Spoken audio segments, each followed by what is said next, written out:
Brakte Yahweh, Brakte Yahweh, Brakte Yahweh, Brakte Yahweh, Brakte Yahweh, Brakte Yahweh, call on Allah.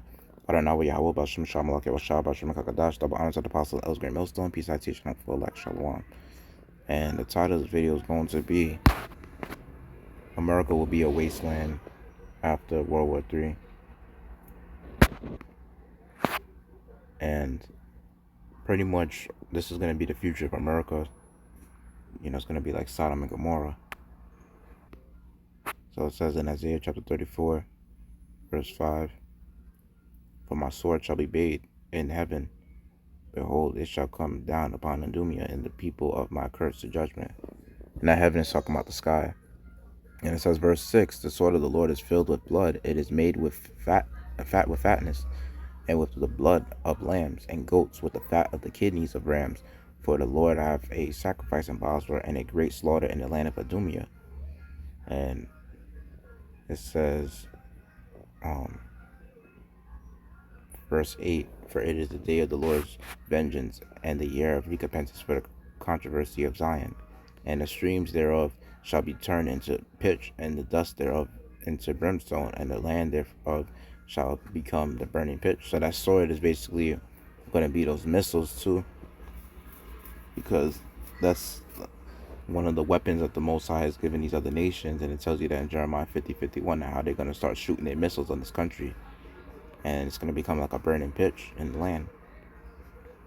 And it's what you call the dust thereof into brimstone, showing you that those missiles is basically going to change the elements, because scriptures say what? That the elements shall melt with fervent heat. And that's talking about the missiles, the nukes that's going to take place in the land of America. And it says, it shall not be quenched night nor day. The smoke thereof shall go up forever. From generation to generation it shall lie waste. None shall pass through it forever and ever. And it says, verse 11, but the cormorant and the bittern shall possess it. The owl also and the raven shall dwell in it. And he shall stretch out upon it the line of confusion and the stones of emptiness. They shall call the nobles thereof to the kingdom, but none shall be there, and all her princes shall be nothing.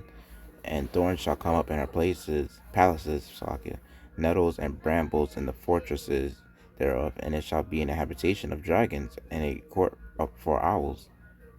The wild beasts of the desert shall also meet with the wild beasts of the island, and the satyr shall cry to his fellow. The screech owl shall also shall rest there, and find for herself a place of rest. There shall be the great owl make her nest, and lay and hatch, and gather under her shadow. There shall the vultures also be gathered, every one with her mate. Exactly. And basically it's gonna go as far as being a desert land, in a sense. Like, no life is really gonna grow on that land. You know, it's not gonna be inhabited by humans. And that's gonna be the future state of America, aka Babylon the Great, which is the new Babylon.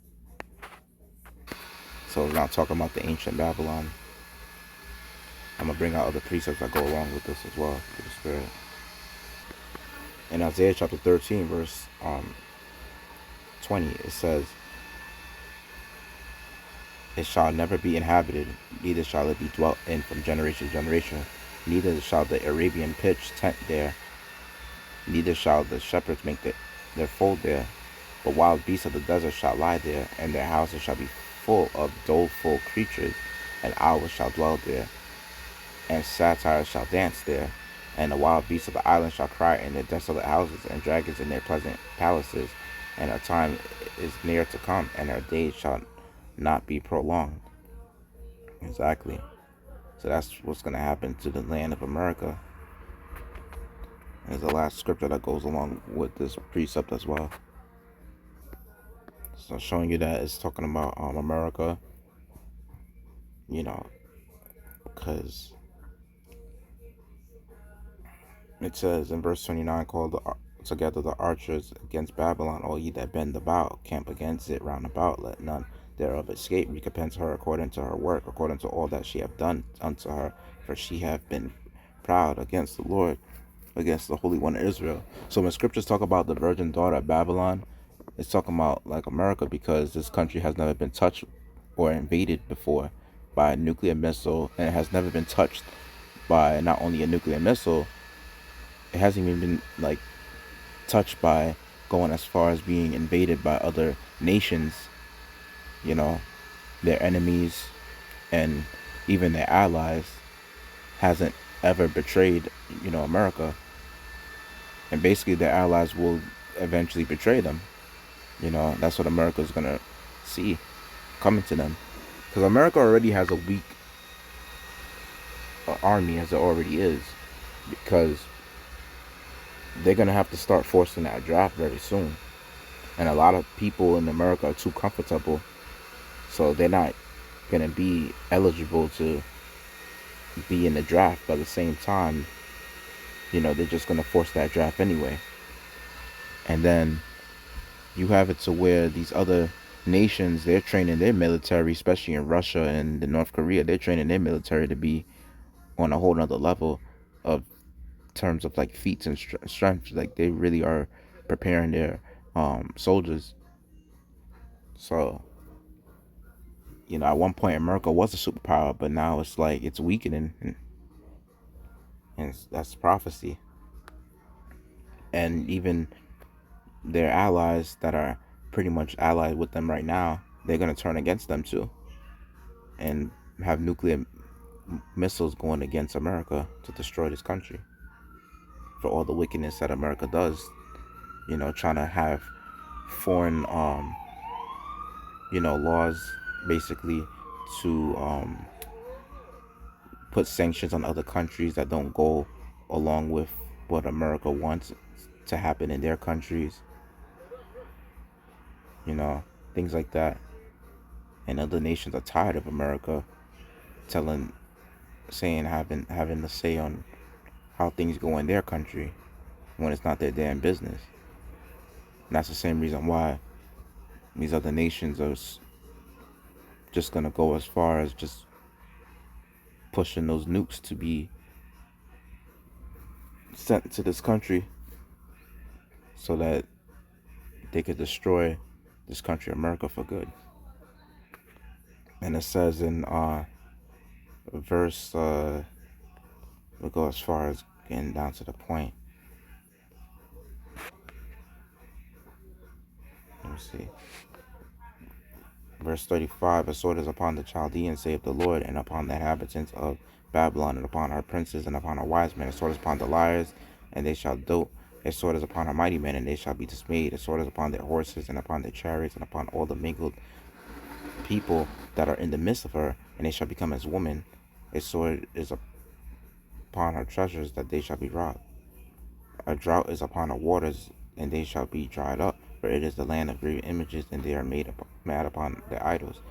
Therefore is the main point. The wild beasts of the desert with the wild beasts of the islands shall dwell there, and the owl shall dwell therein, and it shall be no more inhabited forever.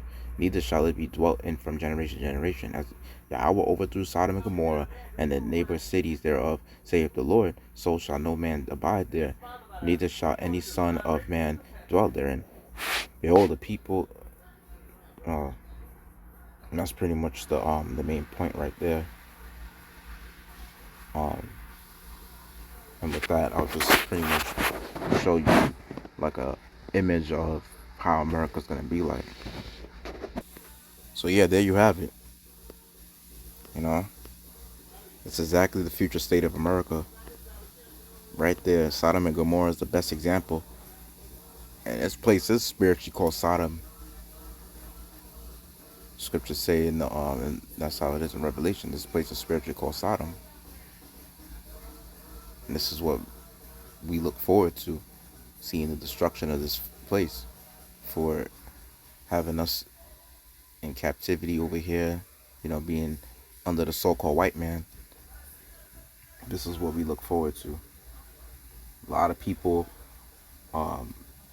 they say in scriptures that a lot of people are going to be pretty much they're gonna feel upset about the destruction of this place.